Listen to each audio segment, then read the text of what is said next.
इसको मैं रिकॉर्ड भी कर लेता हूँ।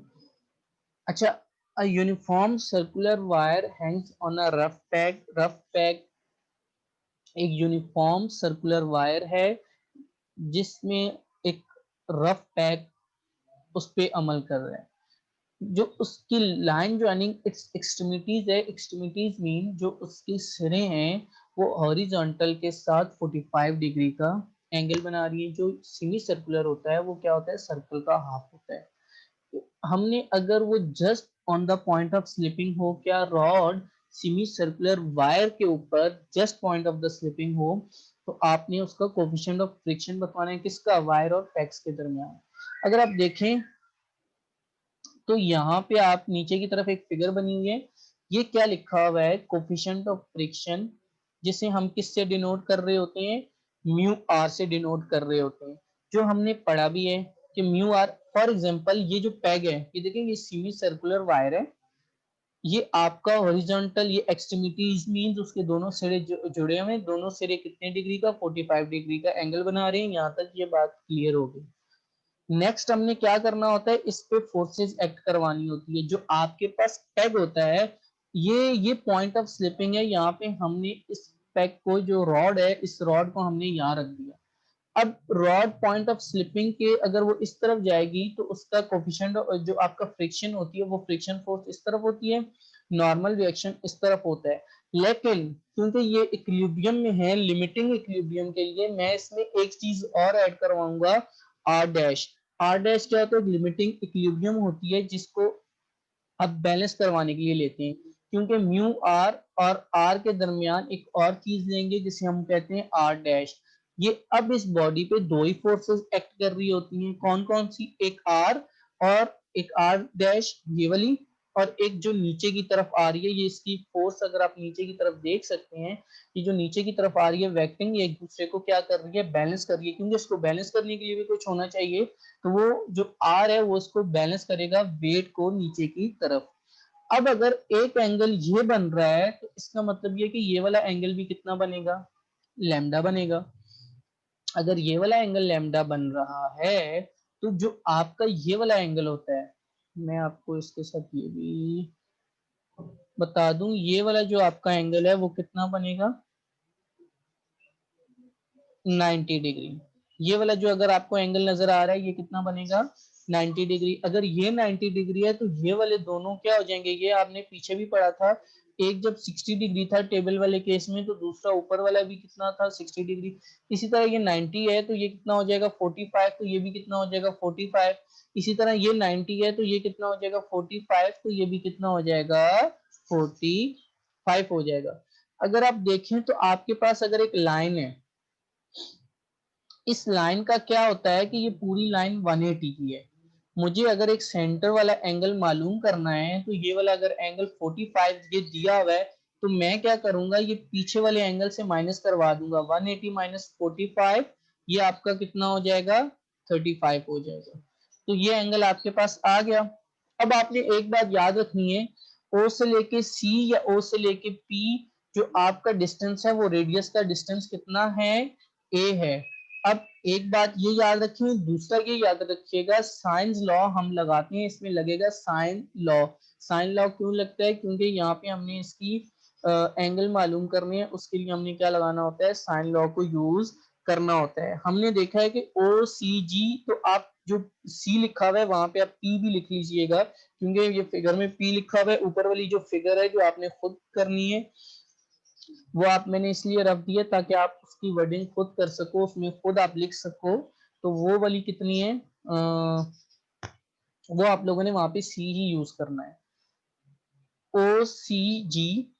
इसमें दो चीजें, एक मेन चीज आपने ये याद रखनी है, ओ से लेके जी तक का जो डिस्टेंस है वो है 2/पाई, क्योंकि सेमी सर्कुलर है ना, फुल तो नहीं है तो वो तो 2 पाई हो जाता है। तो क्योंकि ये जी है, ओ से लेके पी तक का जो डिस्टेंस है वो ए है, और ओ से लेके जो जी है इसका जो डिस्टेंस है वो कितना है, 2/पाई। मल्टीप्लाई ऑफ आप ए कर दो या ओ से लेके ई तक का ए कर दो तो आपको क्या मिल जाता है, 2a/पाई मिल जाता है। तो इस फिगर को थोड़ा सा मैं इधर भी बनाने की कोशिश करूंगा ताकि ये, इसकी बात कर रहा था। अगर ये 60 का हो रहा है तो ये भी 60 का हो रहा था, तो इसके अंदर 90 का ऐड करते हैं तो वहां पे भी वही चीज हो रही थी। ये टेबल वाला केस है। हम एक काम करते हैं, हम बनाते हैं इसको यहाँ पे एक इस तरह है। अब ये ध्यान से देखिएगा, ये सेमी सर्कुलर वायर है, इसके दोनों सिरे, उसने खुद कहा था कि उसके दोनों सिरे इस तरह हैं कि वो 45 डिग्री की एक्ट कर रहे हैं, तो मैं भी वही करूंगा कि दोनों सिरों को इस तरह हॉरिजॉन्टल के साथ करवाया। ये ये 45 डिग्री से एक्ट कर रहे हैं, ये 45 डिग्री, ये अभी अभी नहीं लिखे हैं, ये इसकी वर्डिंग हम बाद में लिखेंगे। ये जो ये हो जाएगा,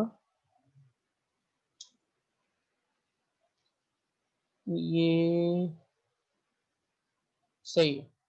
अब हम क्या करेंगे, ये है एक पॉइंट ऑफ, अब जो हमारे पास एक रॉड है, उस रॉड को मैंने यहाँ पे अगर हैंग करवा रहा हूँ, इस पॉइंट को यहाँ पे पॉइंट भी मैं लगा देता हूँ ताकि आपको ये याद रहे, ये आपका आ जाएगा एक पॉइंट, और एक पॉइंट जो इससे पास करेंगे।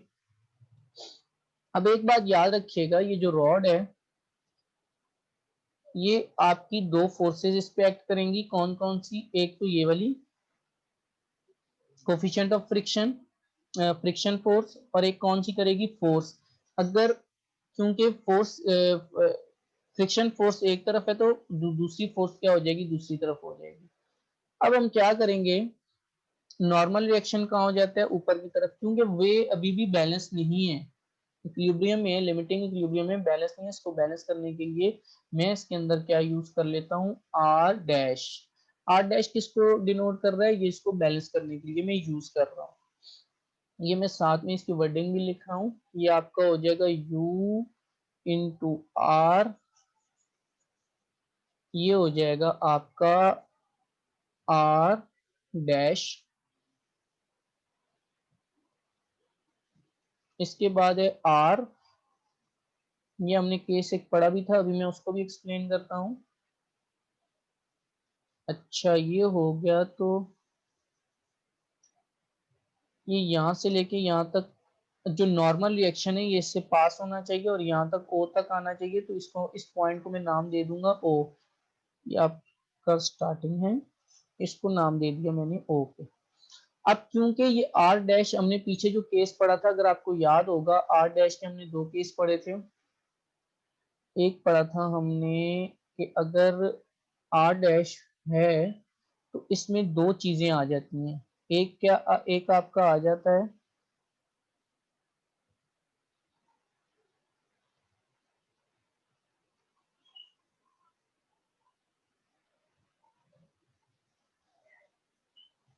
एक आ जाता है आपका आर, जो एक आ जाता है आपका म्यू आर। म्यू आर क्या होता है, along tangent to the normal होता है, और एक आर क्या होता है आपका नॉर्मल रिएक्शन होता है। इसी तरह फिर हम क्या करते हैं, इसके एंगल को पढ़ते हैं। जो इसका एंगल होता है वो कितना होता है, लैम्डा होता है। ये लैम्डा हमने कब पढ़ा था, ये अगर आपको याद होगा, इसके लिए भी हम केस कर देते हैं। ये एक ट्राइंगल है हमारे पास,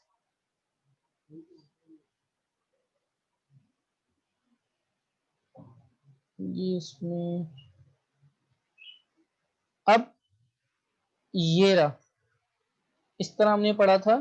यहाँ वाली जो फोर्स थी, इसके हम, इसे हम क्या कहते थे, रेक्टेंगुलर था हमारे पास म्यू आर, और ये हमारे पास क्या होता था, आर होता था, और ये होता था आर डैश हो जाता था, अगर आपको याद होगा।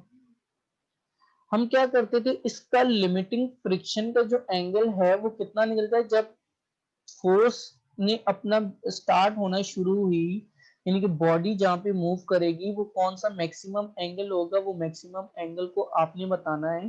तो वो मैंने मैक्सिमम एंगल ले लिया कितना, लैम्डा,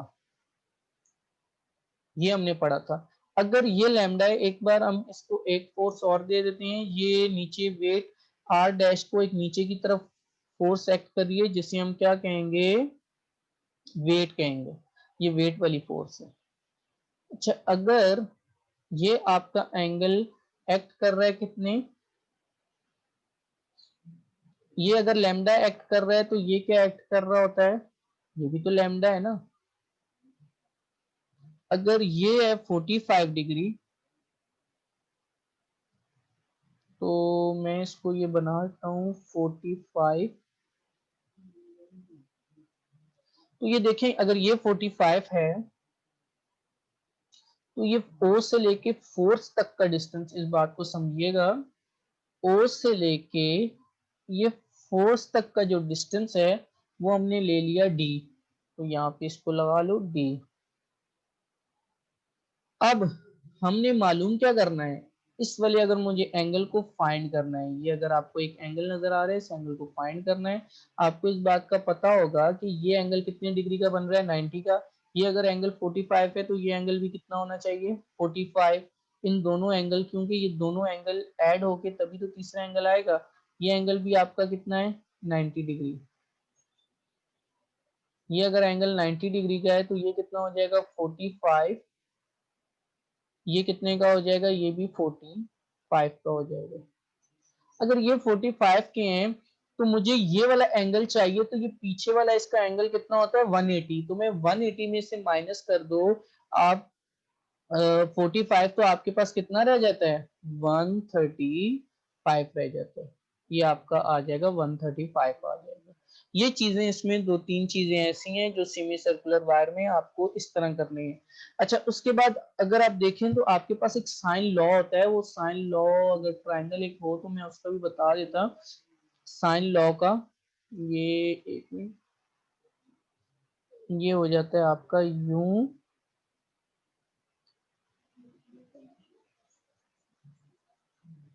ये आपके पास एक ट्राइंगल है, सही है। अब इस ट्राइंगल को मैंने क्या कर दिया, इसके मैं साइड्स ले रहा हूँ ए ले लिया यहाँ पे बी ले लिया, यहाँ पे सी ले लिया, सही है। ए से लेके बी के बीच में वो आ, मैं क्या करता हूँ, एक मिनट पहले मैं इसको ले लेता हूँ, ये ले लेता हूँ अल्फा, अल्फा के सामने ए होता है, ये बी, बीटा, और ये हो जाता है बी स्मॉल साइड इसकी, और ये गैमा, और इसके सामने सी हो जाता है। अगर मुझे ए से लेके बी तक की जो साइड्स चाहिए, for example A B C एक ट्राइंगल है, इसकी मुझे साइड्स चाहिए, तो मैं क्या लिखूंगा, ए से लेके बी मुझे चाहिए तो ये क्या हो जाएगा साइन गैमा हो जाएगा। फॉर एग्जांपल मैं यहाँ पे लिख रहा हूँ कि मुझे भाई चाहिए ए से लेके बी, ये आपकी साइड्स हो जाएगी, और इसके ऑपोजिट क्या आ रहा है, इसके सामने वाला एंगल आ रहा है साइन, और साथ में क्या आ रहा है गैमा, ये गैमा हो जाएगा। तो इसी तरह ही यहाँ पे भी हम क्या यूज करेंगे, साइन लॉ को यूज करेंगे। अच्छा हमने बताया था ओ से लेके ये सी और ओ से लेके जो डी है इसका डिस्टेंस ए है, और ओ से लेके जी यहाँ पे एक सेंटर ऑफ ग्रेविटी है, ओ से लेके जी क्योंकि सेमी सर्कुलर है तो इसका हो जाएगा 2 पाई, 2/पाई, और आप मल्टीप्लाई किससे करवाएंगे, इसको ए से करवाएंगे, ये आपका जी हो जाएगा। अब आते हैं क्वेश्चन की तरफ, आई होप कि ये आपको फिगर समझ में आई हो। अब क्वेश्चन की तरफ देखें तो आपके पास ये बना हुआ है जी से लेके ओ से लेके सी या पी, क्योंकि मुझे साइन लॉ को यूज करना है, तो साइन लॉ क्या होता था ओ सी जी किसके इक्वल है, अगर आप देखें तो मेरे पास ये ओ है, ये सी है, और ये जी है, तो सी मेरा क्या है लैम्डा है ना, तो वो लैम्डा लिख दिया। इसी तरह एक और लोगे आप, उसे करोगे ओ जी सी किसके इक्वल है 135, तो आप लोगे ओ जी सी ये किसके इक्वल है 135 के इक्वल है। अब आप इन दोनों को अगर इक्वल रख लें, sine law of triangle on triangle O G C, O से लेके जी 2a/पाई, क्योंकि मैंने ये बता भी दिया था अगर मुझे ओ से लेके जी तक की चाहिए तो मैं किसको यूज करूंगा, ये ओ चाहिए और ये जी चाहिए, तो मैं किसको यूज क्या लूंगा लैम्डा, मुझे सी चाहिए और जी चाहिए तो मैं क्या लूंगा 135, तो वो चीजें दोनों हम लोगों ने वही तो ली हुई है, ये देखें वही तो दोनों ली हुई है मैंने यहाँ पे। अब यहाँ से मैं किसकी वैल्यू निकालूंगा, यहाँ से ओ से लेके जी मेरे को वैल्यू दी हुई है वो मैं पुट करूंगा।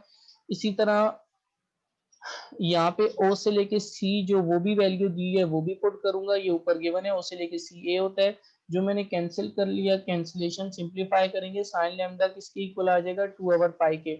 हमें पता है टेन लैम्डा फोर्स ऑफ जो होता है म्यू की वैल्यू वो किसके इक्वल होती है, टेन लैम्डा के, और टेन लैम्डा किसके इक्वल होता है, sign lambda upon cos lambda होता है। कॉस लैम्डा की वैल्यू होती है 1 - sin² लैम्डा, साइन की वैल्यू को इसमें पुट करोगे तो यहाँ से किसकी वैल्यू निकाल लोगे आप लोग, यहाँ से आप वैल्यू ये यहाँ पे ना लैम्डा की वैल्यू पुट करनी है, ये साइन लैम्डा पूरा आएगा 1/2 आएगा, ये पूरा पुट कीजिएगा तो आपके पास 0.5 आ जाएगा। तो स्टूडेंट्स आज के लिए इतना ही, किसी ने कुछ पूछना है पूछ लें, ये लेक्चर और ये